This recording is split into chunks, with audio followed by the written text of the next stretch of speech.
Most people choose a banking app just because it looks popular. But here's the truth no one tells you.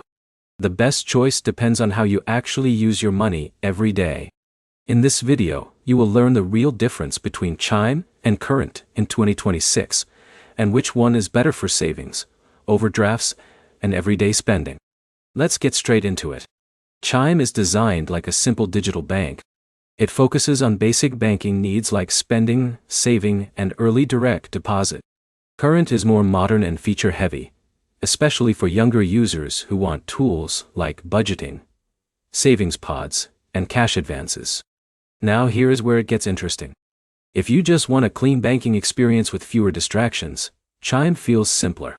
But if you like control, insights, and spending tools, Current gives you more flexibility.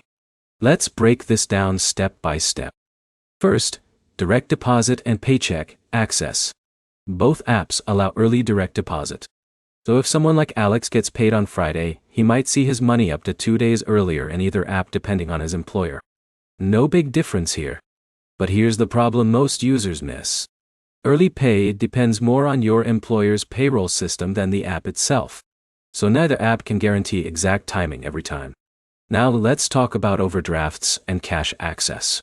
Chime offers Chime, which allows small fee-free overdrafts based on account activity.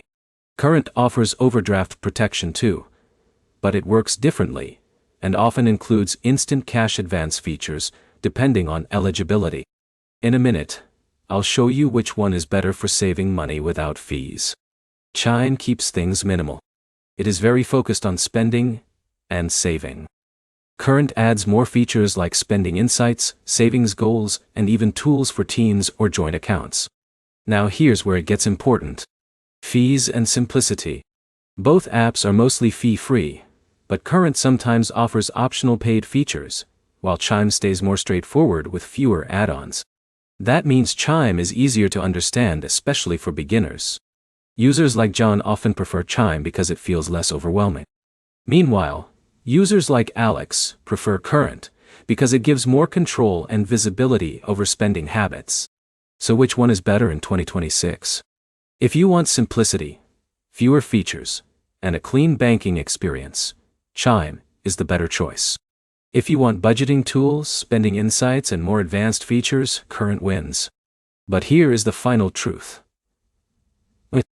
Neither app is a full replacement for traditional banking. They are best used as digital spending tools, not long-term wealth-building platforms. So the real answer depends on your style. Simple and easy means Chime. Feature-rich and flexible means Current. Do it. If this helped you understand the difference clearly, like the video, comment which app you use, and subscribe for more simple finance breakdowns in 2026.